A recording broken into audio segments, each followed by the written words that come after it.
Good evening, everybody. Welcome to It's All Black and White TV. And this is Talk of the Toon tonight. And delighted to see I'm joined by Derek, the Mighty Wyn, as everybody knows him as.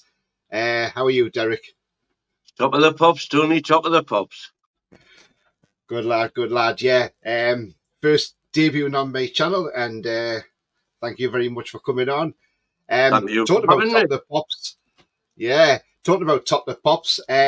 Before we do start the show, just want to say, a shock to see that Steve Wright has passed away at the age of 69. I've listened to many shows of him, and I think he was a brilliant radio host, and he will sadly be missed. So rest in peace, Steve Wright. Indeed. You know you're getting old when you see people dying who are younger than you. It's a sad way of the world. Absolutely. Anyway, guys and girls, if you like what you see, please don't forget to smash that like. It does help the channel up the search, and it means new viewers find it more easily. And also, if you are brand new to my channel, then come and hit the subscribe. Come and join this great community we've got here. And also hitting that bell notification. That tells you when I'm live, have a pre-record, or any upcoming shows. If you want to become a member, it's 99p. You can do that by clicking the join button. And if you want to make a donation, you can do that in the chat by clicking the $ as well. We'll get into some comments before we get on to the show. Julie says, good evening, everyone. Good evening, Julie J. Hope you're well. As Derek saying, evening all. Evening, guys, says Mighty Mag. Good evening, Mighty Mag. Bia says, evening, Tony. Evening all. Good evening, Bia. Hope you're well, mate. And make sure you still go on Chris's channel, mate, because you've never been banned. You were just unfortunately taken off for some reason. And we know what's about, but we spoke about that the other night, Bia. Gary says, oh my God, not more links already. Evening all. Good evening, Gary. Hope you're well, mate. Pete Proudlock. Evening, folks. Good evening, Pete. Hope you're well. Brian. Hi, Brian. He says, evening, Tony. If house signs Bournemouth players, I'll fall over backwards like Del Boy and Only Fools. We'll talk about that. Don't worry, Brian. Bia says, wow, I thought this was Stoker and Waldorf for a minute. Stadler and Waldo. Yeah, he's put it there, Stadler. Julie says, evening, Tony and Derek. Good evening, Julie. Holly says, hi, Tony. Can't believe Wilson injured again. We need to sell him. He's too injury prone. I think we need a new striker in the summer. Yeah, we'll get on to that, Holly. Absolutely. Mad Max says, evening, everyone. Rory looks different. He's had a haircut. Chris is in the chat as well. He says, hi, all. Hi, Chris. Hope you're well, mate. We know you've got a fans forum coming up tonight as well, so... Bia says, I've got the blue card. I don't want to know what blue card you've got, though, Bia. That's the thing. Chris says, Bia got the blue card for a second, but he's back. There we go. Chris is in the chat. Ian Fleming. Evening, Tony and Derek. Good evening, Ian. Hope you're well, mate. Yes. It's Chris, says Julie. People talking to each other there, and yeah. So look, it's the injury striking us yet again. Callum Wilson's now the latest one. He's just come back as well. And now it looks like he could miss Saturday's game, although they are hoping to patch him up by Saturday. But I'm sorry, if he's not fit, do not risk him, at all costs. If we have to play Gordon up front on Saturday, we'll have to. But, Derek, another injury for Callum Wilson. What's your thoughts? Well, my thoughts are Saturday is a must-win game. If we harbour any hopes at all of getting in the Champions League, we've literally got to win every game other than Chelsea away, Arsenal away, Man U away. Those are the three that we can afford maybe to lose points on. But you've got to play your strongest team, even if it means risking Callum again. I think we'll lose too much by playing Gordon in the middle. We'll lose his threat on the left. So if there's any chance at all of Callum playing on Saturday, I would play him. Even if you just get half an hour, get a lead, and then if we get a lead, whip him off. Yeah. And go to 5 at the back again. Yeah, absolutely. But I think it's our midfield at the minute that's costing with games and costing with goals. Bruno's a one-man midfield, and we saw on Saturday that his best position is an 8, not a 6. And I've been advocating for quite a while now to play Share at DM. We've got an abundance of centre halves who will all do a good job. I mean, it kind of worked. The first 20 minutes we controlled the game when he put Trips there, but then you're losing Trips up the wing. So my preferred option would be to put Share there and stiffen that up. And he's still got all his forward passes, etc., etc., etc. And the argument that everybody gives me is that he wouldn't get the time on the ball that he needs if he was in the thick of it in midfield. I disagree. I think Shea is intelligent enough to cope with all of that. And we are paper thin at the minute for counter-attacks. And he would stop that. That's discuss. Yeah. No, absolutely. I mean, good points there. I mean, obviously, Craig Hope broke the story this morning saying that Callum suffered a pectoral injury, and they are sweating on his fitness, but the staff are hopeful they can manage his pain and a decision will be made later in the week. So it's not to say that he's a definite that he could play, but, he's a doubt. So, we'll just have to wait and see when the team sheet comes out. Wait and see what Eddie says at his press conference, and then believe the opposite. Yeah, exactly, because I don't believe anything he says at times. If he says he could play, that means he's definitely not playing. If he says he's very, very, very doubtful, then he'll be playing.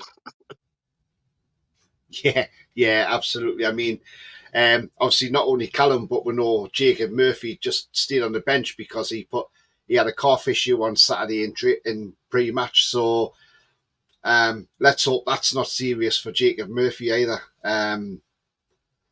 because Almiron didn't really offer nothing on Saturday. And he had his poorest game for me. I mean, I'm a massive Miggy fan, massive. I'm chairman of his fan club, but he was very poor on Saturday. And again, I think it's down to the fact that Miggy needs competition. And I think he obviously knew Murphy had been cropped in the warm-up. And I'm not saying for 1 minute it's a deliberate thing, but I think it's something psychological with Mickey. He always produces his best stuff when Murphy's there waiting, chomping at the bit to get on, Yeah. I mean, because when you saw Murphy back, you're kind of thinking, oh, Miggy's now sweating about his place, isn't he? Because when Murphy was missing for all that time, Miggy had no competition, so there was nobody to take his place. I mean, you could have maybe tried Livermento there, but you don't really lose that with him. But I mean, I've always said you could probably play Livermento at right wing because then you've got him and Trippier, who are both right backs as well, so they can compensate each other by one getting back and one going forward. So you got that fluidity there. And in some games, I would have said it wouldn't be worth trying Livermento on the right. But we've got to do something with the midfield, Tony.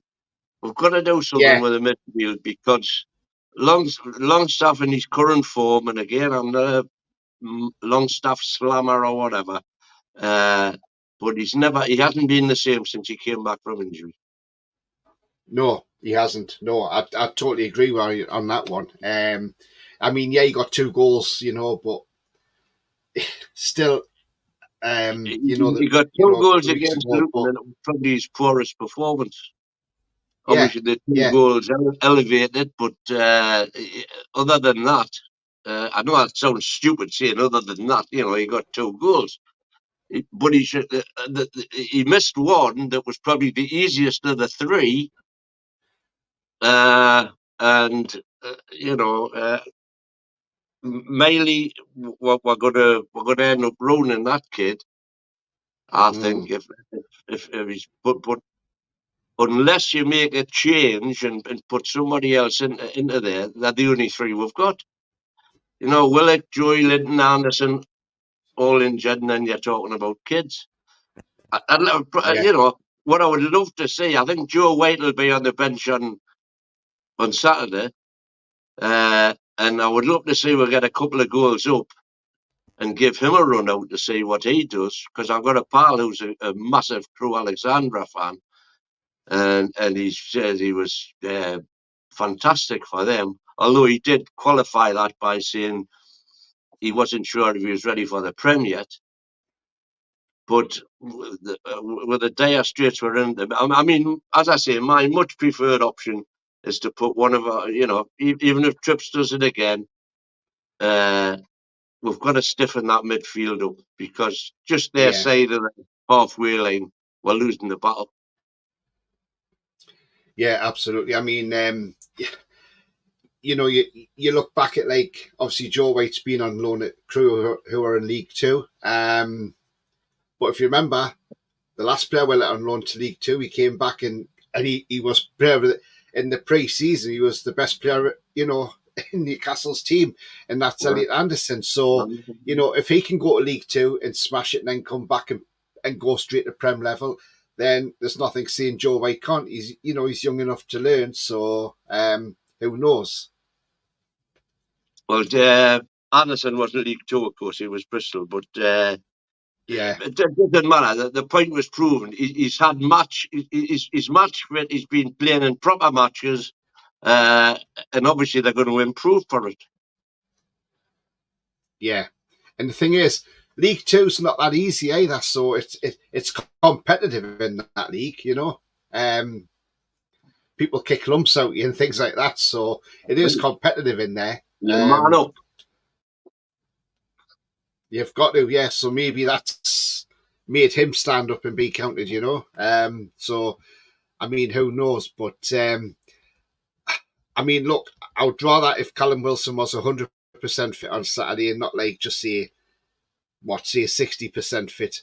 But like you say, if he does start, then if he does grab a goal and we go a couple of goals up, take him off and rest him for the rest of the game. If it's a pectoral muscle, so that's in his chest, is that going to stop him running? Yeah. Is it going to stop him? I mean, I thought Callum did well on Saturday in terms of the battle outside the box. He was putting himself about and giving us something. But the 2 actual proper chances that he got, he fluffed his lanes. Joey Linton put a lovely ball through to him in the first half, and then in the second half, when he was albeit he was 1-2, but he completely missed the party. And the Callum Wilson that I know he can be would have buried at least one of those 2 chances. Because I rate Callum Wilson, I rate him highly. But as I keep on saying, the best ability is availability, and sadly for Callum, his record since he came to Toon is ridiculous. His goal scoring record in terms of goals per minute is fantastic, but he's just never, he's not available often enough. He's made of glass, isn't he? I mean, Brian says everyone having to go at West Ham fans leaving. The close I got to leaving was Blackburn at home, and we were 3-0 down under Fat Sam, and I just went to the bar and drank. I mean, Brian, I see where you come from. I mean, I remember when we were 4-0 down to Arsenal, and the guy who sat along from me was a guy called Keith, the guy with the NUFC on his tummy. So the guy who had tattooed NUFC on his belly, he sat along from me with his mate, and he left when we went 3-0 down after 18 minutes. They were gone, and he said, "Why are you still sitting here, Tony? You're not going." I says, oh no, I'm going to be, I says, I'm going to stay a bit longer and hopefully it doesn't get too bad. And do you know what? I was so pleased I did stay because I said to somebody at half time in that game, even if we get 1 or 2 goals back, at least we've done something to get back into the game. We might not win it or anything. I says, I don't even think we'll get a draw with this because if 4-0 down, there's no way we'll come back against Arsenal like that. How wrong was I at half time? I would love to have put a bet on it because I think at half time it was 80-1 for a draw. And, I mean, that was just a game and a half when we came back. But the turning point that I said to somebody in the group that was sat next to me, because I don't know who this fan that was sat next to me, Toon fan, he must have come from further up because obviously people had left, you see. And I sit in the front row in the Sir John Hall stand near the corner flag. And, well, a bit along from the corner flag. And I just said to him, I said, this is a turning point for us. I says, Abu Diaby's just lost his head. I says, and why are you losing your head when your team's 4-0 up, you know? I says, if that was one of our players, I'd be going absolutely mental at why he's got himself sent off. And when he got sent off, that changed the game in our favour. And we could have won at the end. Nolan shaved the post. So, and that was a cracking game, that 4-4. And it's one of the best comebacks I've ever seen. Check Dione, God rest his soul. Yeah. What a winner. What an equaliser. It felt like a winner at the time. It did, didn't it? Yeah. Joey Barton shithousery that day. Brilliant from Joey Barton and Kevin Nolan. Absolutely fantastic. Yeah. Yeah. And we could have won it in two, but they, by the way, the last couple of minutes, they had a chance and we had a chance.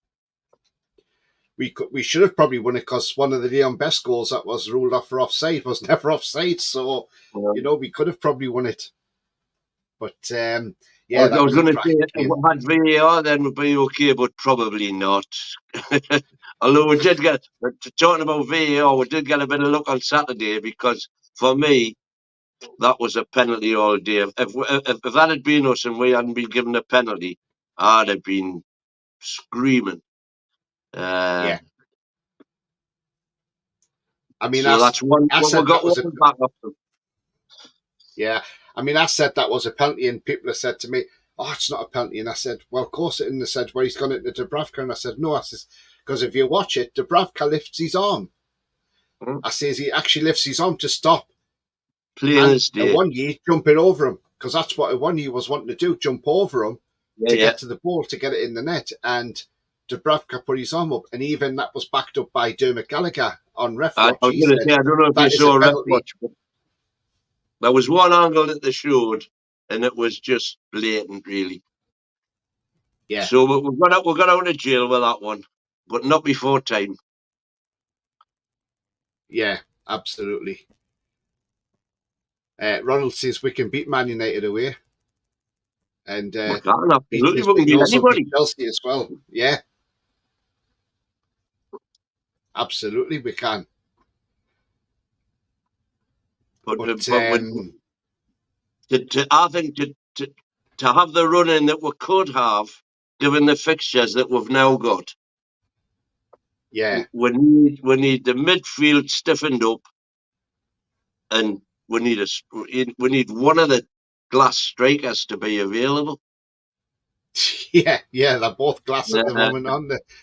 It's frightening them too. Why we didn't sign a striker? Everybody was dreaming about various positions in the summer, and I said we need a striker, and we need somebody who's going to be actually available to play. Yeah, I couldn't believe we didn't even attempt to go in for more, because apparently we were looking at Marcus Leonardo, and we didn't go in for him. He's went to Benfica, and he's scoring for Benfica. And they only got him for 18 million euros. Well, you're talking about Benfica. In the summer, I was screaming to get Grimaldo on a free from Benfica. And of course, he's went to Leverkusen. And look at the season he's having with Leverkusen. Fantastic. We could have him for nothing. absolutely. Yeah, And then I there was would a never foot have smack been the when we Dan didn't get him. Burn debate. Yeah, there wouldn't have been, because he would have been absolutely fantastic. I'm surprised not more clubs were going for him, to be honest. But Leverkusen got him, and he's played absolutely brilliant. Gary says, Derek, the Champions League's beyond us now, but Europa will be good enough for this season. I'm not sure it's beyond us. I think we can still catch Villa and Man United. And we've got Spurs to play at home. And if you look at the three sets of fixtures that Spurs, Man U, and Villa have got, they're not easy. Man U's is probably the easiest, but I think I think if we beat them at Old Trafford, it would be lovely, that wouldn't it? If we could beat them at Old Trafford and do to them what they did to us.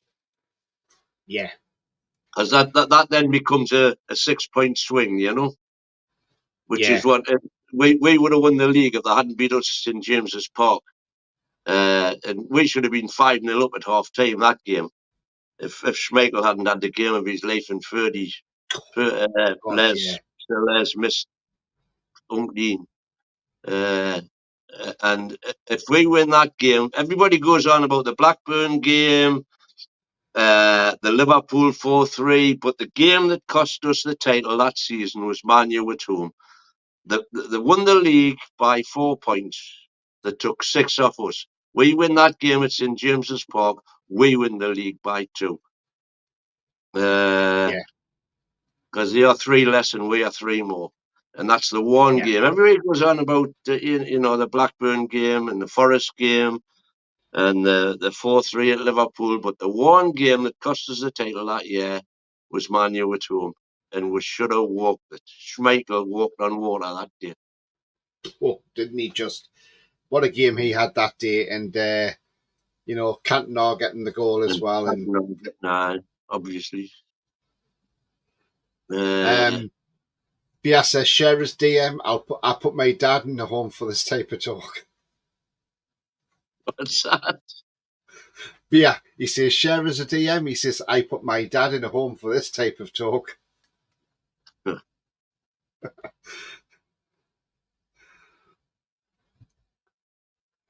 Ronald says, is that his tit? It is his tit. Yeah, it is absolutely his tit. Tit muscle. Yeah. Holly says, what an example Bruno is to the up-and-coming players. Passion, desire and commitment to the cause. Game in, game out, outstanding. Absolutely, Holly. He was absolutely brilliant on Saturday. And then his interview at the end was fantastic to Sky as well, when he was asked why he was putting his fingers in his ears. And he says, that's just to black out the media. He says, and basically what he's saying is, if we stay in Europe, he's going nowhere. But yeah, the funny thing, Tony, Bruno, his last 2 games are the best he's played for a while. And I'm of the opinion that the reason he's playing better and out of his skin on Saturday, obviously, is because of this threat of the yellow card. So instead of doing stupid things like he's been doing, he knows and he's thinking to himself, I can't do that. So his football brain has taken over from his emotion and he's become a far better player because of it. Because he knows that yellow card is going to cost him, he's not going into silly challenges, he's not retaliating, he's just thinking football, football, football. And it's fantastic. Yeah. Brian says, I've sent you a pic, Tony. If Wilson's Terry's peck is what it looks like, it's painful. I've had one. Yeah, I saw that, Brian. It looks really sore, doesn't it, mate? And yeah, absolutely. It's not nice at all. I mean, I suppose it can affect your running because obviously when you're running, the muscle moves as well. So just got to hopefully see what happens. Bias says, is Alfie Harrison more of a 6 or an 8?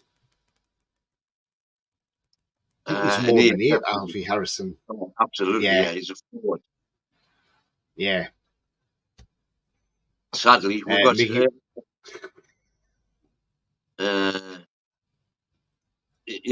DM again. my priority in the summer would have been a striker, but number 2 priority would have been a DM.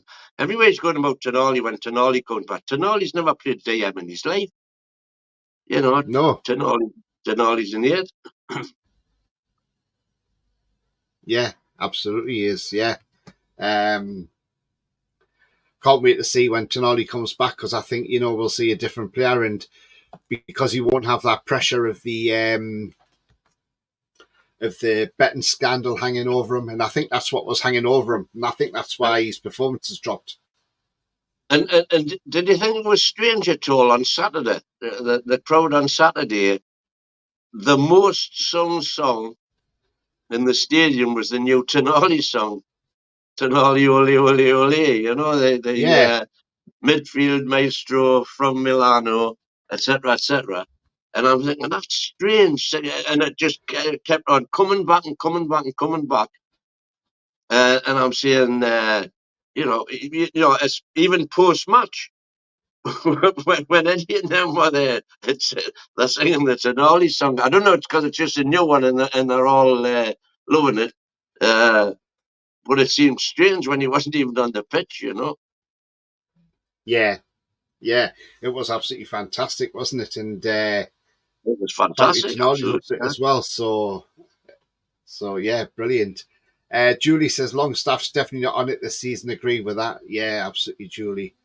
Paul Gardner says he's not good enough. I mean, look, to be honest with you, and I know this is probably going to be not controversial, but I think probably split a lot of opinions with people, because when it was said in January that there was a possibility of him being sold because there was rumours of it.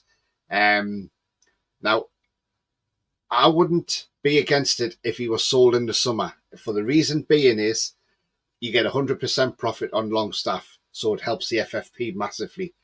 He's only got a year left on his deal in the summer, so who knows if the club may turn around and say, look, we want to try and get better in, so we want to sell him on. And if they do, that's what we got to, stand back and let them do it. Like Chelsea have done it over the years. Arsenal have done it, Chelsea were willing to sell Gallagher in January. They're probably glad they didn't now, because he's been scoring for fun at the minute. But Well, I would have had him. you would have had him, Uh, would you? I would have had Gallagher, yeah. I thought when the season he had with Palace, I thought he was superb. Yeah. Brian says, Derek, who would you sell in the summer?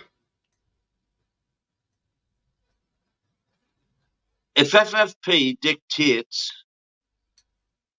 that we need to sell a big player, I would rather sell Isaac or Bruno than sell Joey Linton. I think J7 is more important to the side than either Bruno is or Isaac is. I don't want to sell either, obviously. I thought the days of being a selling club are over, but the way we're getting stitched up, chances are we're going to. And then you look at what Villa have done since they sold Grealish. Used the money, spent it wisely. Look where they are now. West Ham Yeah. sold Rice in the summer. Look where they are now compared to where they were last year. Brighton sold Caicedo and McAllister and numerous others. Still better off than what they were. Spurs sold Harry Kane, for God's sake, and they are Yeah. still better off. They used the money wisely, and they're better off than where they were. So I know everybody's going to be up in arms about having to sell Bruno or sell Isaac or whatever. But that's the way we are at the minute. That's the reality. If that's the way we're being pushed down because of FFP or PSR, whichever one you want to use, we're going to have to do it. Bite the bullet and let's use, because we haven't had any duds yet. No. Since Dan took over, we haven't had any duds. You could argue Lewis Hall, but I mean, I think he's just in waiting. There's no problem there. I think the reason we're not playing Lewis Hall and haven't done much this season, I'm sure there must be some sort of clause in his in the contract. Because we've got to, we have to buy. It's an obligation to buy, but I'm sure the fee must be dependent upon how much he plays this season. And Yeah, it'll be interesting to see if it towards the end of the season, when we now know we've got 5 games to go, so he can play all those 5 games without it upping his fee by 10 or 20 million, whatever.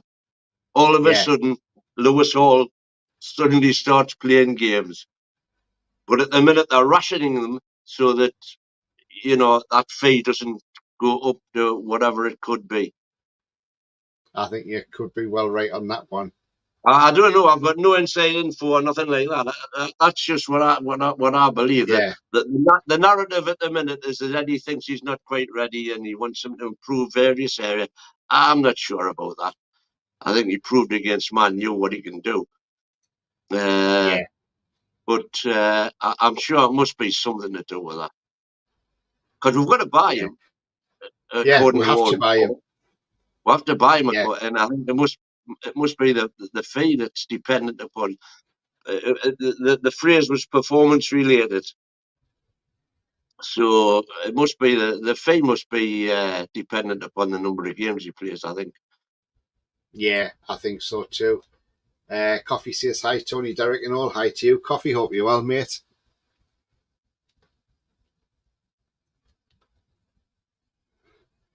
Brian asking Pete if he's going on a Valentine's Day tomorrow. He says no, he's not. Unfortunately, he's got a date with Granny. Says Mason. Ronald says, yeah, as you get older and do physical job, it catches up with you. My trade isn't athletic but heavy, and I never thought it couldn't happen to me in my 20s and 30s, but it does. It affects everybody when you get older. You just get these. Everybody comes to it, don't they? Eventually catches up with you. There's nobody getting any younger. No, absolutely not. Getting battered off Leeds 3-0. I see Cardiff are getting beat. Wow. So Leeds are winning. Oh, Leeds are winning. Sorry. I thought it was. I thought you were saying Cardiff. Is it? 3-0. Yeah. Oh no, he says Cardiff are getting beat as well. So in the Championship, I think he means Swansea are getting battered off Leeds 3-0. All right. Well, I fancy Leeds for automatic. Coffee says, I predicted 3-0 for us against Forest, and I predicted a goal from Bruno. Well, he got 2, didn't he, Coffee? So you got that right, but not the scoreline, mate, unfortunately. Mikey Johnson scored against Cardiff. Brian says, he's talking to somebody else there. But, I mean, look, we're being linked with... We've been linked with a couple of players from Bournemouth. We saw them reports come out yesterday. We've seen people on social media have mixed reactions to the players involved. And look, rightly so, there's a mixed reaction. I'll tell you what I'm going to do. I'm going to put the first player up there, and then we'll have a chat about this one. So we'll go to the one that's causing the most controversy out of the two, and that's this one, Philip Billing. Right. For me, Philip Billing, look, maybe a couple of years ago when the takeover first happened, and we needed help to stay in the league, then maybe someone like Philip Billing may have been the answer at the time. But is he the answer now? I'm not so sure, because I think we can get better than him. I watched him the other week against Forest. I know it wasn't live on TV, so I watched it by other means. But when I watched him against Forest, he came on as a sub and ended up getting a straight red card, which means he misses this weekend's game, by the way. And even his manager wasn't happy when he got sent off. We know he's a Danish international. He's 27 years of age. But this season, look, his stats aren't that great because he hasn't really played a lot this season. He started 12 That's out the of thing. 20 games. He's got 2 goals and 2 assists. That's for Bournemouth. And he plays as a centre midfielder and attacking midfielder.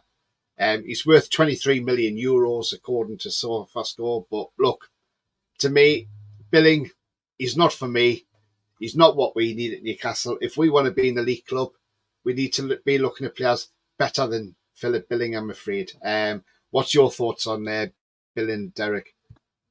Well, he always has a blinder against us. Fortunately, he's not going to be able to do that on Saturday. But no, I think he's a good player. But he's not as good as Bruno. He's not as good as Joe Linton. You could argue about Longstaff all day long. Uh, I don't think he's as good as what Anderson's going to be. Uh, but Yeah, but if we're talking, he's certainly not as good as Tonali. Uh, if we're, it all depends on who we're going to sell because nothing's going to happen till the summer now anyway. So it depends on who we're going to sell. Now you could argue that he's been struggling at the minute for whatever reason to get in the Bournemouth team, and I think that's why when he came off the bench, he was like super determined to prove why he should be playing, and that was what got him the red card. But I quite like the kid. I wouldn't be devastated if we bought him, but he's not as good as what we've got.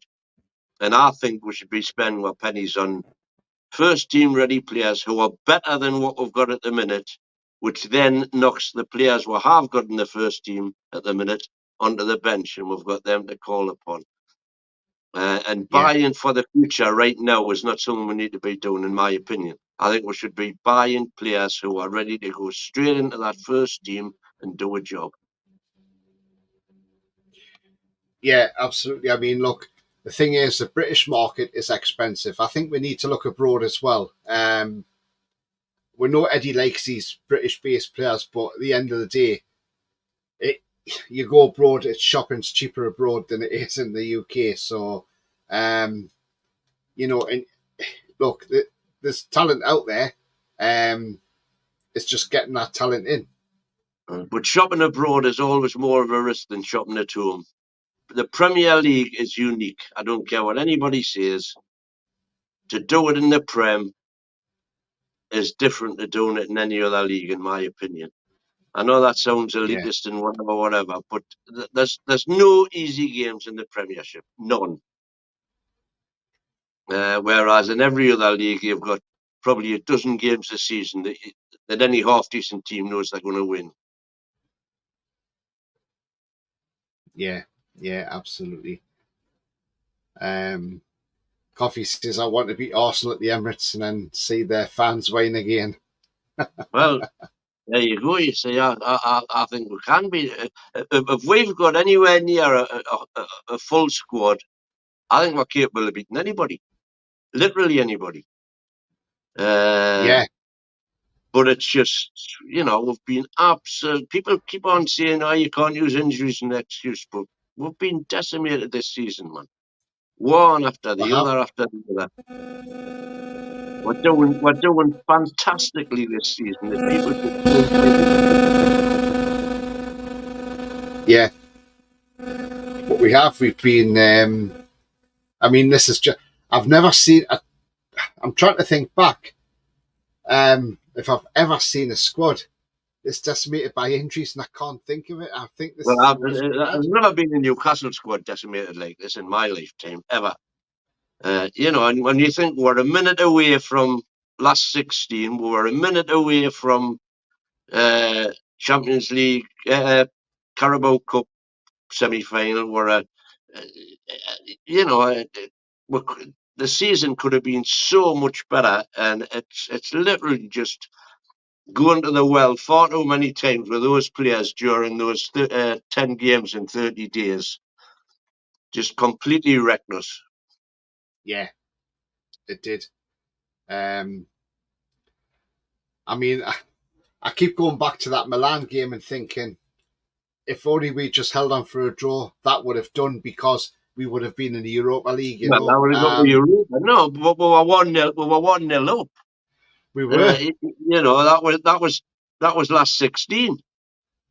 Yeah, we Uh, should have beat them really by right, because look, they were not that great. You know, I think it was because we went on the attack more and we just made them look good. You know, no, they I weren't think that great, in all honesty. it was down to petrol in the tank. We had no petrol left in the tank, and eventually it was the fitness that did us in both games for me, PSG and Chelsea. Yeah, yeah. But that's right. I've got somebody else has popped into the green room, so I'm going to bring him on now and welcome him to my channel. He's never been on here before. I'm sure everybody knows him, or most people on here will know him, not everybody. And let's welcome him in. Here he is, Chris, the American Magpie. Hi, Chris. Hope you're well, mate. Hey, man. What's going on, man? You know, I heard the Wyn talking all this nonsense on live air, so I had to come on, man. I had to stop this madness. Come on, man. How you guys doing? Yeah, not bad, not bad. Right, Chris, I'm going to ask you your thoughts, okay? What's your thoughts on this guy on screen now, Philip Billing? Yes or no? Well, I mean, not really a name that I'm, accustomed to, watching. Or I guess it's not a name that pops to mind when I'm, for what I expect Newcastle to be moving towards. He's a good player, Danish player. I mean, he's good, young lad. What is it like? Well, maybe not that young, but almost 30 or something. 20, 20 27. something.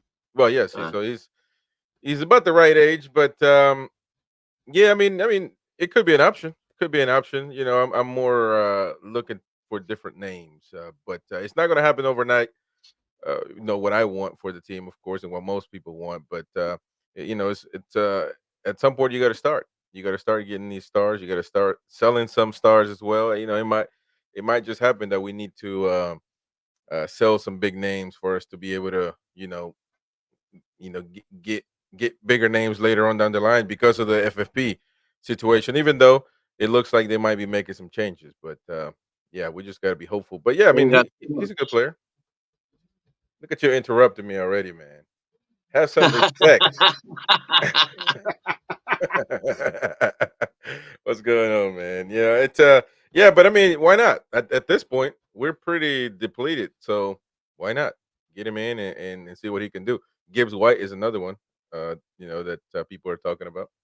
So yeah, Solanke, we're gonna play against him this weekend, so might be another one. We've got I've said about Solanke and Kelly. I said about Solanke. You don't Sorry, like Solanke? Derek? Yeah.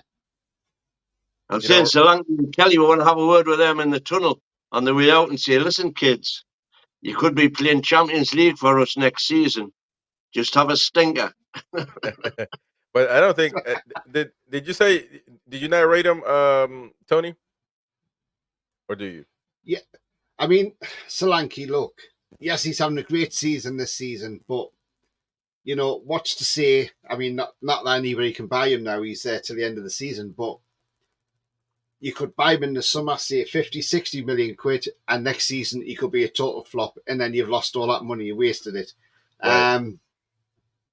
And you don't know what Solanke you're going to get. That's the thing. But yeah, you never know. He may carry it on next season, but then it all depends how this manager at Bournemouth wants to be as well. So we don't know what changes he might make in the summer, because now he's got his feet into it and he's settled down in the Premier League. He's got Bournemouth playing some decent football. Right. Yeah. I think one option, which would be a good option, I thought about this in the January window, was they know all about Callum there. I thought I wouldn't get 20 million as a make weight for Solanke. That would have done me in the winter, because at least you're getting somebody who plays, doesn't sit on the bench. Yeah. Or we're not even on the bench, doesn't sit in the treatment room. But the question with Solanke is this. I mean, he obviously, I would assume, by the way people talk about him in the Premier League, not only Newcastle fans or pundits or whatever, they talk about him for other teams as well. And he doesn't seem like he would like to be a sub. So, he's obviously Isak, to everybody's opinion, I would say, is a starter. And so, When he's fit. is Solanke coming on the team to be a sub? Is he going to have to move to a different position? That's the question. Yeah, Isak again though, when he's fit. Yeah, but well, let's not. No, I'm gonna tell you this. I don't want people normalizing players getting injured like that. It's not normal. Correct. So players need to be able to play. Yeah, you can get an injury here and there, but if you're having a problem all the time, every month you're injured, and you got to be away 3 4 weeks, then something has to be done.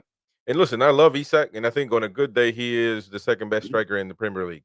But if he doesn't stay fit throughout the year, then the club needs to be asking. They need to be asking these questions to themselves, among themselves, and say, look, is this the guy that we're going to be moving forward with? I love Isak, but I mean, if we want to be this title contender, we need to have people that are fit all the time. And that's not a lot to ask for, to be honest with you. You just got to be fit. Now, and again, it's not like Isak doesn't want to play. Obviously, he doesn't. He wants to play. He wants to be there. But there's some players become injury prone, and we'll see if they do a surgery on his groin area.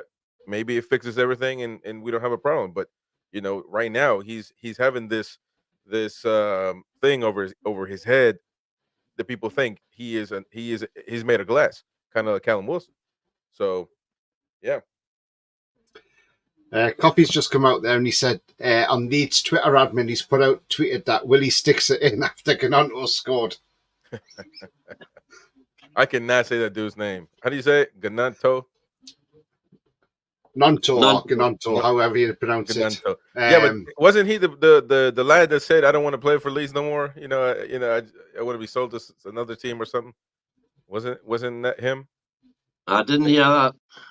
I didn't hear that, but I know we were linked to him, but I didn't want him anywhere near us because yes, he's full of running, but he didn't have a lot of end product, does he? Oh, I think he's a good player, Nando. Yeah. I believe maybe the season of the Championship's doing him the world of good, maybe. But I'll tell you this, man. I think that one thing that we need to get ourselves out of, as far as the mentality is concerned, that every player that fans throw out there for us to get, even the media. But I wouldn't expect less from the media. I mean, they don't want really other teams to succeed other than the big six. But like, we only get linked to these players that are, with all due respect, playing in lower levels than what I would like to get. I want to be linked to a different type of player. I'm not saying Mbappe, maybe later years down the line, but I want bigger names, more interesting names that everybody knows about. You know what I mean? Don't have to be the greatest player in the world, but you get what I'm saying. We get linked to these names that are playing in the championship, that are playing in for fighting for relegation. I don't really necessarily like that. I don't know what you guys think. I think it's softly catchy monkey, isn't it? As we all know, FFP is preventing us doing exactly that. True. And I'm not even too sure that had we had unlimited spending when Saudi took over, that we would be as good as we are now. I think that's because what that did, in my opinion, is cemented the team spirit that carried us through last season. And that team spirit, you can have look at Chelsea. You can have all the stars in the world, but if you haven't got that team spirit, it's doesn't count for anything. That you got that's right. But I mean, well, first of all, Chelsea. I don't know how many stars they got. Let's be honest. They bought a lot of kids, a lot of young kids, and that is, one of the reasons as to, you can't play with 11 kids. I mean, you're not gonna. You have no leadership. It just it doesn't work. I mean, most people can say like the Galacticos. Remember, the Galacticos never won anything. But most people would tell you, I'd rather have the Galacticos on my team. We'll figure it out. You see what I'm saying? Like Yeah. but I mean, again, I'm not that. I think we're a long ways from that. But I think that we need to start moving towards those types of players. I mean, the Galacticos were on another level. I mean, those are like greatest of all time type players. But yeah, I mean, I just would like to be rumor linked to other types of players. To be honest, other But than what I'm saying is Chelsea have spent £1 billion right. on 100 million plus players, World Cup winners, and they haven't got a team. And the kid that's pulling trees up for them at the minute, Conor Gallagher, they sent him out on loan last season because he's a Chelsea kid who wants to play for Chelsea, and he's putting it in. Mm.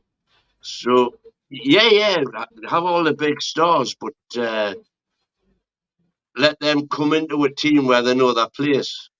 Yeah, Th- yeah, you're right. They're a team full of individuals, Chelsea. That's the problem. They're buying all these. Todd Bowley's gone out. I think what Todd Bowley's thinking is he's thinking he's playing FC24. Mm. And Yeah, you can't just bring all these players in and expect them to gel and be winning the league and winning the FA Cup, the League Cup, the Champions League, whatever. It's never going to work. And that's why they struggled last year. Yes, you can sort of say, well, was Graham Potter to blame? Maybe not, because you've seen Pochettino struggle this season with them same players and others that have come in like Caicedo and Lavia hasn't really played because he's been injured most of the season, hasn't he? So, you're bringing all these players in, and I mean, that left back, Brighton's just signed from Argentina, Barco. I think he's a terrific left back. He's only 18, 19, and they got him for 10 million euros. And I'll tell you what it is. I reckon in 2 years' time, you'll end up at Chelsea for 100 million quid because that's what will happen. You can see it coming. I mean, the other Bournemouth player we've been linked to is this fella here. And he's not the captain now, obviously, because Neto, the goalkeeper's the captain, but Lloyd Kelly now. Thing about Lloyd Kelly is he's 25 years of age. He can play centre back and left back. Um, Obviously, his strengths are his aerial duels. He's got no weaknesses. They're saying he's rumoured about 6.5 million, but he's out of contract in the summer, so he would be a free agent. He started 11 out of 13 games this season, hasn't scored any goals. He's been in the defence that's kept only 2 clean sheets all season. He's had 1 penalty committed, but he's had no errors that's led to a shot or a goal. And his balls recovery is 5.8 per game, which is fantastic. And he makes 1.3 tackles per game as well.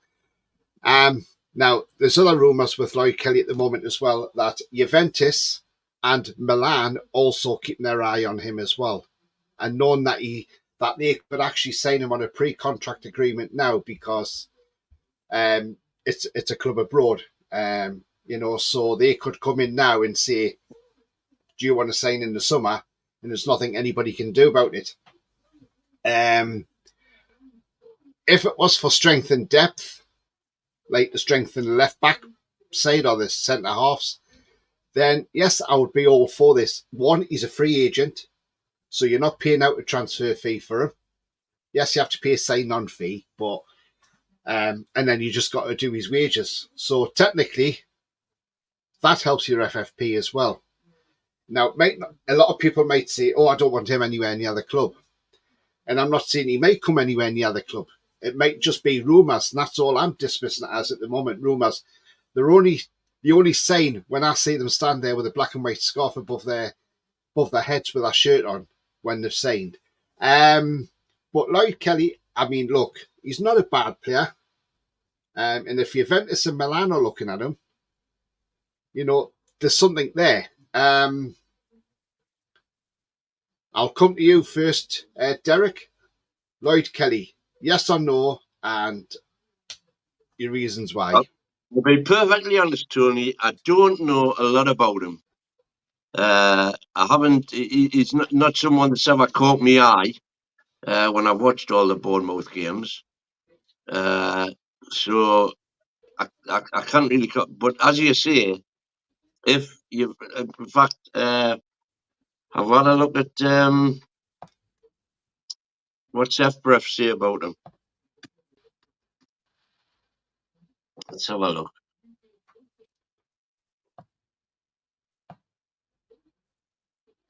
Lloyd Kelly.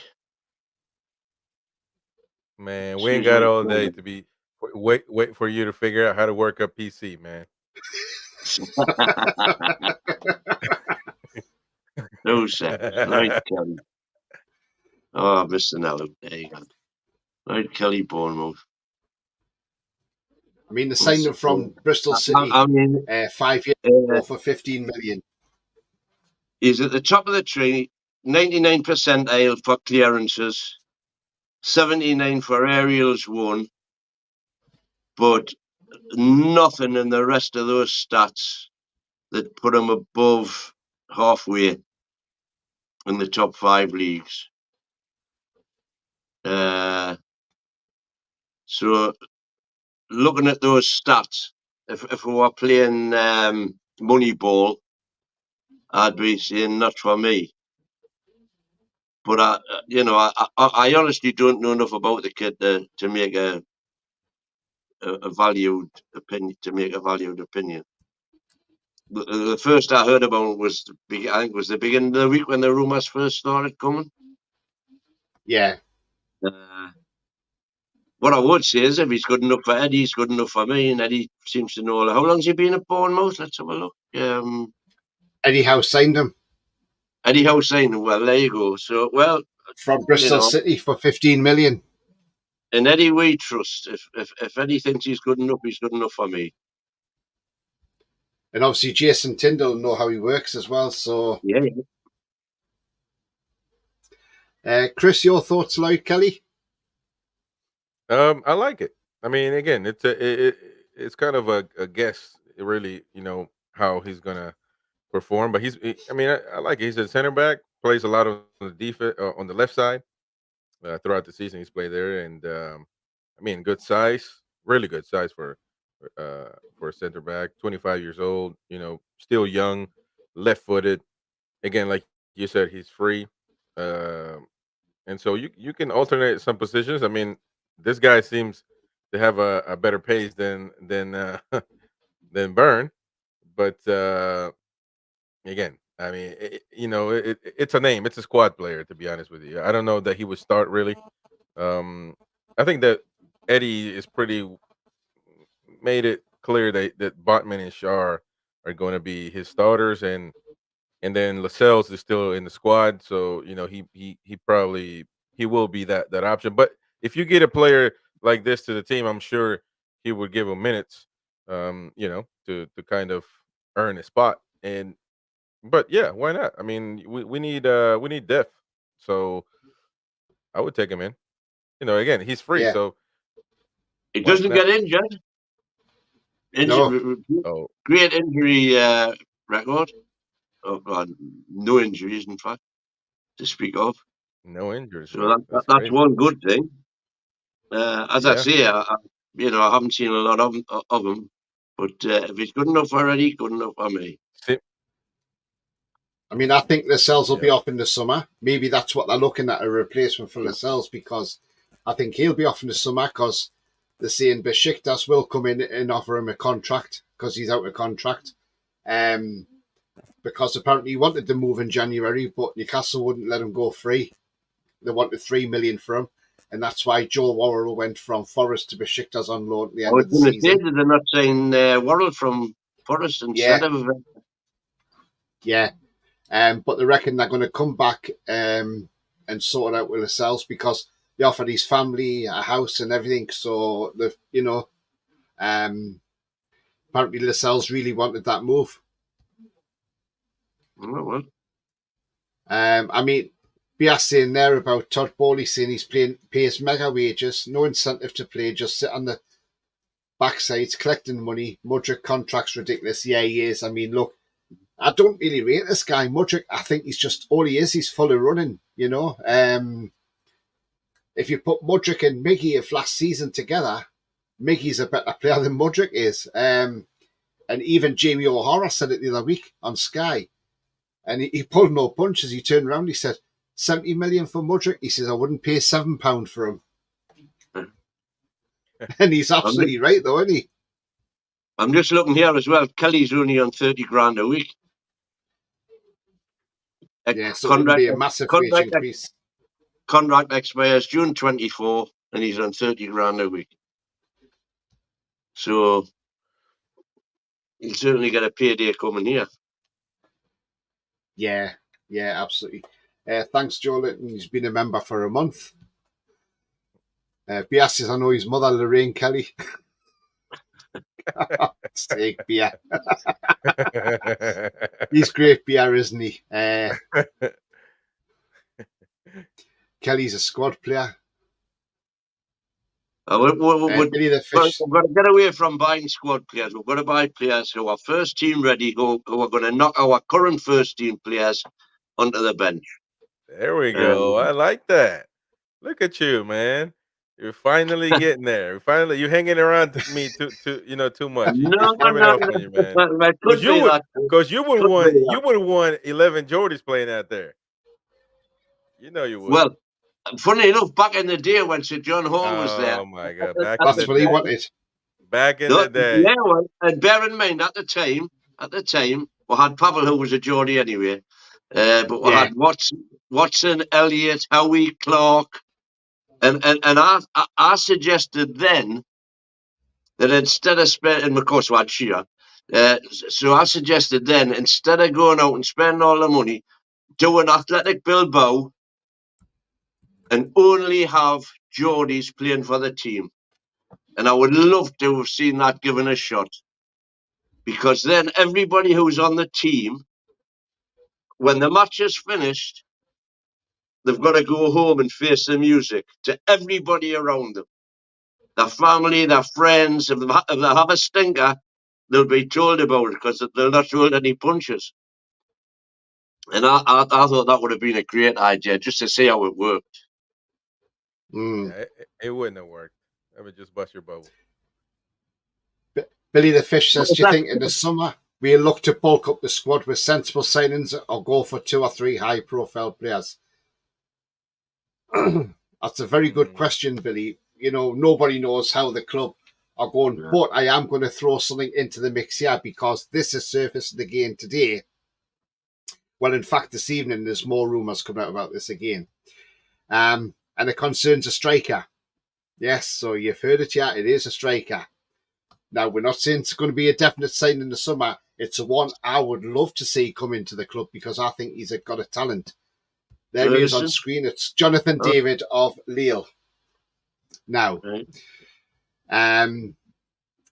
his last 9 games, he's got 5 goals in his last 9 games for Lille. Now, he's not a bad striker. He's 24 years of age. He's worth about £41 million. He plays with both feet. So he's a 2-footed player. Obviously, Sven Botman knows him well. Anchor plays is his strengths. His weakness is his aerial duels, considering he's over 6 foot. But this season, he started 17 out of 21 games. He's got 8 goals. And he's got 1 assist. Okay, fair enough. He's not having the greatest season this season, goal scoring wise.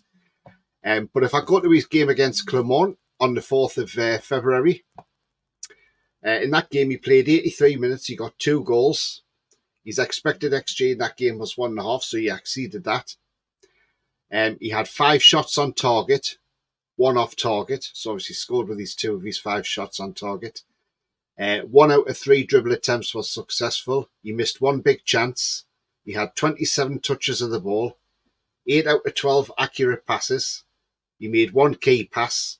He won 4 out of 8 ground duels and 1 no aerial duels. He only had 1 aerial duel, by the way.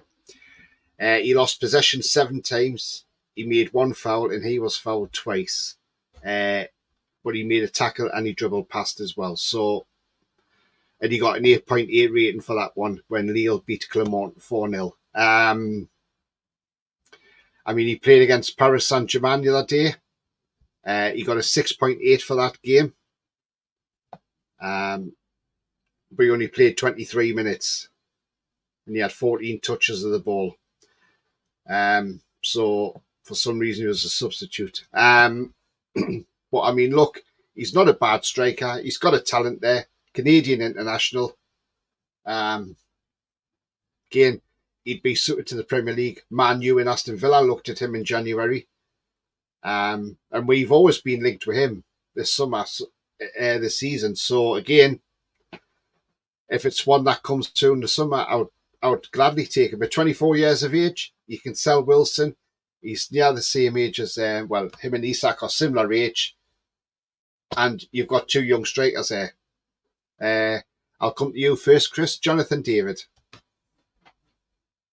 You know what? Yeah, I will take him.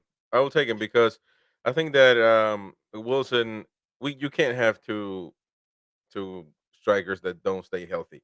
And I think that bringing this kid would be is good youth talent. He would be a backup, and seems to be fit. He does collaborate a lot with the team. From what I'm seeing, his season heat map is really all over the place. I mean, he does collaborate a lot, and I like that. I think that he would fit into what Eddie Howe likes in a striker, and doesn't necessarily have to be a center forward. You can put him in, in different positions. But yeah, I would like him. To bring him in, young blood, quick, fast, healthy. Why not? I like it. To be a sub. Yeah. Yeah. When I'm looking at strikers, I know a lot of people don't like stats, and I'm back to Moneyball again. But when I'm looking at strikers, I like to see what their XGs are compared to their goals. And per 90 minutes, David's got an XG of 0.39, but an actual goals of 0.32. Now, there's not a lot of difference there, but it still means that he isn't scoring as many as he should. What you want to see is the goals higher than the expected goals. So, on that alone, I would say, he's there or thereabouts and potentially get better. But 25, is he going to really get that much better? But however, where he does come into his own, which I like, except that, bear in mind, if we're signing him as a striker, he should be receiving passes, but he's in the top 1%, top 10%, sorry, for progressive passes. Yeah. And that's what we want, is getting passes forward into the box, because currently we're not getting enough. But it just worries me that his actual goals are below his expected goals statistically. I mean, last season he started 36 out of 37 games and scored 24 goals. Last season. So I don't know if they've had a change in personnel this season and maybe they're just not playing as well. Who knows? That's the thing. We don't know. He started 17 matches out of 21 played. 17 started. I mean, I got that he's got 8 goals this season with he's got 8 goals with an XG 8.6. So again, he's there or thereabouts. Exactly. So you're lying to the people, man. Talking about it's higher, it's higher than the goals by 0.6. Are you kidding me? No. The expected goals are he should have scored 8.6, but he only scored 8. Exactly. So how much higher is it than the it's actual not a lot. goal? I'm saying it's a scales, but he's underperforming, is what I'm saying statistically. Nah, man, no. You're crazy. See, that's why you can't get you. That's why you got to bring me in, Tony. 'Cause I put some sense into what Wyn says. But no, listen. I think he would be a good sub. I mean, but you can't tell me that what's Callum Wilson's XG goals, and all the stats you're talking about. He'll be exceeding. I'm pretty sure. His XG is hurt. That's his XG. So Callum will too. I think he would be a good sub. Young talent. And listen, if you don't want to pay so much money, because you're not. Look, you're not gonna. I don't know how much this kid would cost. Let me look at his value. His player value, according to SofaScore, is 48 million. So it depends, really. But he is getting looked at as one of those players that can rise pretty soon. So, yeah. Callum's got 2 L's, hasn't he? Who? Callum's got. There we go. Callum, yeah, 2 L's, yeah.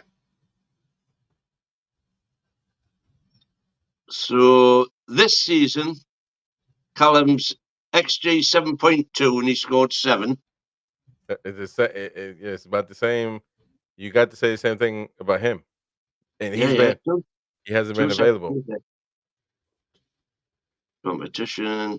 And we'll go to last season. I don't go crazy. I mean, he is an international player, this Jonathan Kidd, but I don't go crazy because it's Canada, and with all due respect, it's a different. It's not a top national team for me to judge him on not scoring for the national team, or say that he is amazing just because he is in the national team. You know what I'm saying? So, and I don't even know if he's played or what's going on there. So, but yeah. I mean, the player I was speaking about earlier on, who we should have gone for, Marcus Leonardo, who went to Benfica, 20 years of age. His strengths are his penalty taking. He's got no weaknesses, but he's played 5 games already for Benfica.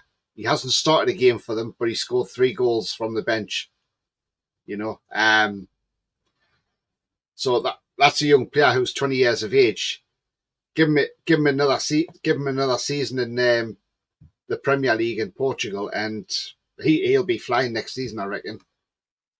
And I think we've missed a trick there because at 18 million euros, we should have had him. We should have snapped him up.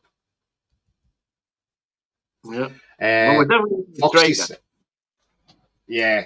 Foxy says Lille will be desperate to make a fortune on David, one of the most overrated players you'll ever come across. Where's David from again? Is he South American? Lille. No, he's Canadian. Canada. Canadian. Right, because if he's South American, Foxy will definitely know. Hey, Foxy, I wanted to ask you, where are you from, man? Because he had some great insight into when I was talking to Nobi, and he knew a lot of South American football. I need to know where Foxy's from. Yeah. Alessandro Minetti, good evening to you. He says, if we wait till a player's in his mid to late 20s to buy him, we're going to pay a lot more. We need to recruit young and buy young and develop from a younger age to avoid overpaying for crap. And that's great, Alexandro, as long as you're prepared to wait. Yeah, that's the thing, yeah. I don't think the Saudis are prepared to wait. They want, coffee today. Bias says Victor Boniface. I absolutely agree with you. That would be fantastic. Start buying good young ones and build them. But that's not where the Saudis have come to the Premier League for. Yeah. Bias says he would have Boniface over Jonathan David. Yeah, he's out for the season, isn't he, Boniface? What's his international record, Jonathan David? I'm not sure what his international record is. Sure, but then again, if he's playing for Canada, it's not really a fair. It's like saying what's George Best record like for Northern Ireland, Yeah, exactly. That's what I said. Right, since you two guys are new on my channel, I'm going to probably Derek's seen this many a time anyway, but look, now, my viewers know who exactly I'm going to speak about at this minute in time, because I think my viewer, they're probably not sick of it because they probably want to see him. Now, for the last year and a bit, I've waxed lyrical about this certain player. And I want this player. Edison. I want this player. Who? Edison? No. No. So for the last year and a half, I've gone on about this player. I think he's a fantastic player. He's a talent. He's 22 years of age, would slot straight in our team. I've seen this kid live. He's absolutely brilliant. Let's just say when I saw this kid live, when France took him off, and that's what I'm saying, when France took him off, England under 21s battered them when they took him off. He was our best player on the park. And he's a DM. So I'm going to put him on screen now. There you go. His name is Manu Koni. He plays for Borussia Mönchengladbach. Now, my viewers will tell you in the chat how much I rate this guy. Very, very highly. He is a fantastic player. Very underrated, I think, in my eyes. As I say, when he played for the French under-21s at Leicester City Stadium, I went to see England play there last year, and this guy was immense. He forced Trafford into the save of the match, which he put over the bar from 30 yards out. He's got an eye for goal. His passing range is absolutely fantastic. He can ping a ball around the park. And he's going to get better and better. He's got no weaknesses. His strengths is his positioning, ball control and tackling. He started 11 out of 13 games this season. He's got 1 goal because he's a defensive midfielder. But it's his passing range. His accurate passing per game is 88%. In his own half, 90%. In the opposition half, it's 85%. 67% his passes are chipped, which are accurate, and 56% accurate on long balls as well. Ball recoveries per game is 5.7. He's had 1 error that's led to a goal, and he's committed 1 penalty. But his successful dribbles are 60% every game. He wins his ground duels. He wins 43% of his aerial duels. Mönchengladbach signed him back in 2021 from Toulouse for €9 million, so probably about 7 million quid. He's had 3 yellow cards this season and had 1 red card. But look, 22 years of age, I think he's a baller, and I would love us to get a hold of him. Whether we'll ever bring him in, I don't know, but I would take him. Absolutely. 100%. What about you, Derek? Again, I couldn't say I know a lot about it. I know you've been raving about him for a long time now, and as you say, you've seen him. Listen, if he's a French international, even if you're a fringe French international, it makes you a bit of a player these days. So, yeah. And what do you think we can get him for? Well, they say he's worth, according to SofaScore, €33 million, so it's about 30 million quid. Let's go transfer him off, see what they say.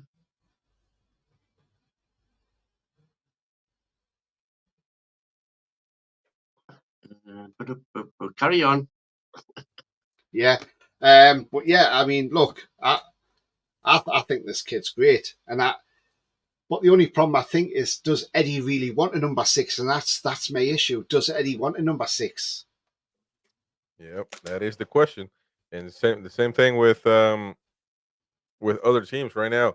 Football is moving in a different direction. So some teams, some managers don't want a defensive midfielder.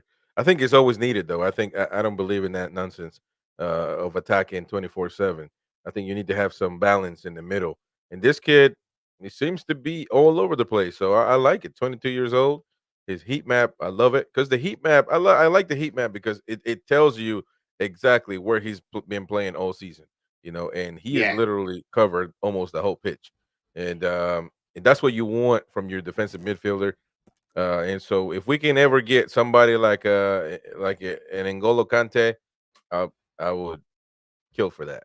I would love it. I mean, as I say, when when he went off for France under 21s, England just dominated that game and then ended up winning 4-0. But he was a standout player. I also liked their goalkeeper that day, even though I know he left 4 goals in, but that wasn't his fault. That was down to his defence. But he had a good game as well, Lucas Chevalier, the goalkeeper. But 35 mil. transfer mark. Yeah, Which is not a lot these days, if he's as good as he no. could be. And you can pay that in instalments. So, yeah. Mm. 5-year contract, £7 million a year instalments. There you go. The only thing the stats you were bringing up before, I'm just looking at his height. He's 185, so he's 6 foot. And he Yeah. only won, what was it, 4 out of 7 aerial duels? Yeah. Which is a bit worrying. But apart from that, yeah. For 35 mil, you don't get much for 35 mil these days. And if he's a French international for 35 mil, right, his hands up. What's his contract situation? 2026, I think it is his contract. Right, you're going to be paying a premium for that, aren't you? Yeah, so 2026. So he's got 2 years left on his deal. Yeah. But remember, he's only 22 years of age, so he's nowhere near his peak yet either. No. So he's got a long way to go to get to his peak. Depends how do we know how Borussia Mönchengladbach are doing financially? Do they need to sell? Because They it was would. I mean, 35 million. They're not going to get a lot for that. all those teams need to I sell. don't think they're I don't think they're a club that need to like massively sell, but you know, they do have it. They do turnover players. Right. But I'm not sure where they are in the league. To be fair, I'm going to have a look and I'll tell you where they are in the league. We know Harry Kane's smashing that league at the moment, isn't he? Mm-hmm. Right, Bundesliga. 13th. 13th, are they? So yeah. Yeah, they're always going to be a mid-table team, lower team. You know. Yeah, they're well above the relegation zone, but they're well off Europe. Yeah. 32. They're only 6 points above the drop zone, aren't they? Yeah, and 10 points behind 6th. Right. Depends where they end up at the end of the season. If they don't finish in that European spots, you may say, I want to go, you know? Yeah. Maybe one of them they cash in. Yeah, 22, which is average. Average over 7, so yeah, he's playing well. Yeah. But yeah, it sounds... but I like him. I really do like him. And as I say, I think he's a terrific player. No, when I said I bet I could guess who you were going to come up because I thought it was going to be Edison because I'd have Edison in a heartbeat. Oh yeah, Edison from Atlanta. Yeah. Yeah, if you do a comparison between him and J7, there's not a cigarette paper between the two in every single. No, there isn't. Every logic, every metric. Yeah, absolutely. But yeah, I mean that's who I would go for if we were going to get number 6. I would say definitely bring him in, without a doubt. Like I say, I've been shouting for him for about the last 18 months. But you never know. Hopefully somebody watches one day from the club and they go, oh, hang on, somebody keeps raving about this guy. Let's have a look at him, you know. Johnny was raving about this kid. We must have a look at him. Yeah. But, yeah, I mean, Liverpool were looking at him last summer, as long as they were looking at Thuram as well. But with Liverpool going to be managerless at the end of the season, that's the perfect time for us to nip in and get anybody ahead of Liverpool before they bring any manager in. Yeah. Because Xabi Alonso is going to be the talk of the, you know, he's going to be the talk. Is it going to be Liverpool or Barcelona's looking at him as well? So, you know, does he want to go back to Liverpool or will he want to go to Spain, back home to Spain? That's the thing. Or will he stay at Leverkusen? Who knows? I think to be fair, any foreign manager wants to test himself out in the Prem. So I think even if he was given a chance between Barca and Liverpool, I think he'd choose Liverpool at the minute. and knowing then that he could go to his dream job rather than go to his dream job, fail, and be finished. Because you know what the Barca fans are like. God, yeah. I mean, then you look at Ancelotti at Real Madrid and he's smashing it there, isn't he? But there again, when you've got them type of players in your team, you've got likes of Jude Bellingham who's banging them in left, right, and centre this season. A 20-year-old, that kid's got to be one of the best players in the world, hasn't he? Mm-hmm. Oh, he's right up there at the minute, without a doubt. And he's going to be massive for England in this summer's Euros. Oh yeah. Yeah. Well, I mean, you can imagine him and Foden. Oh. We need Foden in Newcastle. You know, but I mean, Bruce Southgate or Gareth and Bruce, whichever way you want to work it. You know, with the players he's had available, he's underperformed. Yeah. You know, we should have beat Italy in that Euros final. We should have won the last 3 competitions with the players he had at disposal, in my opinion. Like, yeah, if Kane hadn't missed that penalty against France, who knows? Yeah, we would have been playing Argentina in that final because we would have got past Morocco, and then we would have. Yeah.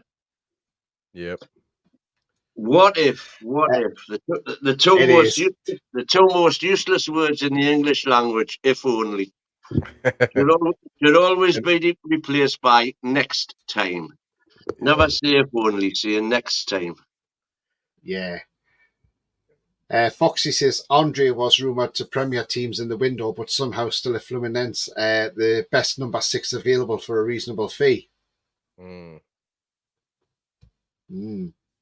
Yeah. Anyway, guys and girls, we are coming to the end of the show because obviously Chris has got a show at 10 p.m. I was going to say 10 a.m. there. Sorry, 10 p.m. Not 10 a.m., 10 p.m. Because I'd be in the middle of the night if Chris was doing one at 10 a.m. in the morning. That'd be well and truly burning the midnight oil. But yeah, Chris, the American Magpie, if you haven't seen his channel, go and check it out. Go and give him a sub. Go and give his videos a like as well. He had Warren Barton on. He's had Nobby Solano on. Chris, give your channel a shout out, mate. Oh, you can find me at the NUFC Insiders, or just type the American Magpie. It'll show up. But yeah, we're about to go live right now. So yeah, I wanted to go 15 minutes earlier because got to spend time with the fam. You know what I mean? My wife is killing me. I'm in the office all day, every day. But yeah, man, appreciate you for having me on, brother. It's been a pleasure. No problem. And yeah, we're going to get you back on again. And yeah, absolutely, Chris. No problem at all, mate. Okay. And if you're looking for Chris, by the way, sometimes if you get the American Magpie, you'll miss the show unless you go into the live stream section. Right. But UFC Insiders, you'll find it much easier, I think. The best way to find Chris when he's live is make sure when you subscribe to his channel, you hit the bell notification, and that will notify you. Although it doesn't always work, because I've had that before when people come on here and said, "Oh, you're live, but you've been on like half an hour." Oh, but we didn't get a notification. So sometimes YouTube don't hand the notifications out. But do hit that bell button. Make sure you do. You got a fans forum tonight, haven't you? So yeah, yes. Fans forum, man. Everybody can come and have their say. So come on. Again, the American Magpie. Don't be shy. Don't be shy. Yeah, and if you are shy, just stay behind the camera. Nobody's going to judge you. Exactly. You don't need a camera to come on, really. You just got to talk. And if you don't want to talk, well, then don't come on. but at least you can chat. At least you can chat in the chat section. So I'm gonna go get it started. Tony, it's been a pleasure, my man. I appreciate your support as usual. And of course, the win. You're just going somewhere, man. See you, fellas. It's been a pleasure, man. See you, everybody. In the chat. Cheers, Chris. Cheers, mate. Yeah.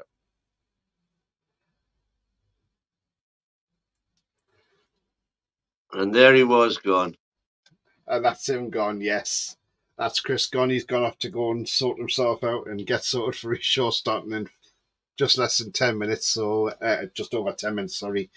So, if you want to, if anybody wants to go on there, feel free to go over there and give give him some, show him some support.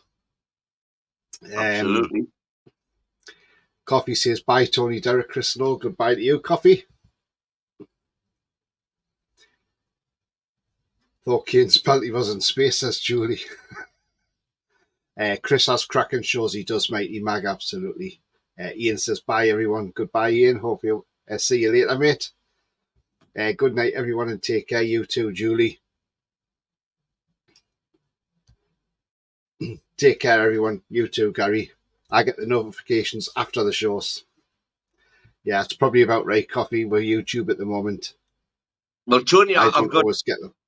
I've got Chris's notifications on, obviously, and it's just pinged through for me now. The live show is about to start. Yeah. I think it's scheduled for 10:15, actually. Is that what he's got it down for now? 10:15, yeah. I think the last time I looked, that's what it was, yeah. Oh, thanks very much indeed, Alessandro. He says, good vibe over here. Nice job. Thanks, mate. Do hit that subscribe and do hit that like as well. Thank you. Yeah, everybody hit that. I wish Ashworth News would just get on with it, yes or no. Yeah, they're still talking around him for Man United, but I think somebody needs to come out and just say something and say no. But then why should he have to come out and release a statement and say I'm staying? I think it'll be interesting to see what's happened with Ferguson from Brighton, because there's a lot of talk in the background now about Ferguson from Brighton. He's one heck of a player, isn't he, for an 18-year-old? Yeah, absolutely. But I do like Ferguson. I think he's going to be a cracking player in years to come. And you know, you just try to think what kind of striker he'll turn into. Yeah, I mean, at 18 years of age, you know, £300,000 from Bohemians they paid for him. Bargain. Yeah, they've got some. That's what Brighton are good at, though, aren't they? Yeah. Well, of course, all the South Americans they get, you know, that's all down. Tony Bloom, the chairman, he owns a big gambling organization in America. And of course, in America, as Chris knows, the American Magpie, there's the Latinos over there are gambling mad.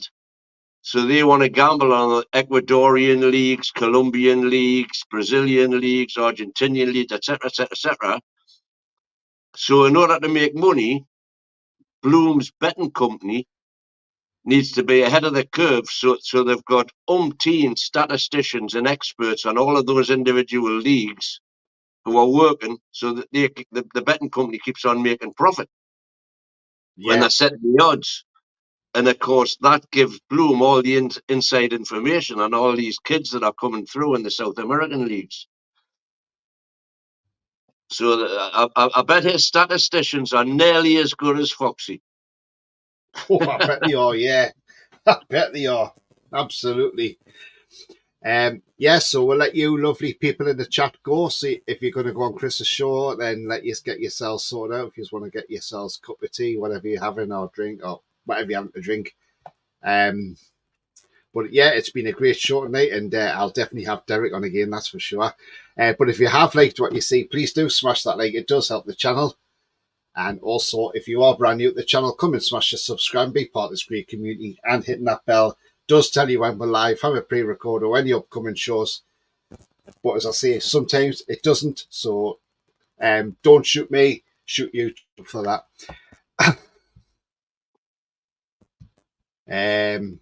Brian says, big summer for our club, on and off the pitch. There may be a new sport director comes in. I fear we may get the former Bournemouth director. Well, we'll see what happens. There's going to be rumours everywhere, isn't there, Brian? Foxy says Starlizard is behind Brighton's recruitment. Has been from day one. It wasn't Ashworth. That's the thing everybody thought was Ashworth, and it wasn't. No, I didn't say it was Ashworth. It was Bloom. Bloom's betting company. Yeah. Mighty Max says, great show. Love seeing you on here, Mighty Wyn. Well, you'll see him again. Don't worry about that.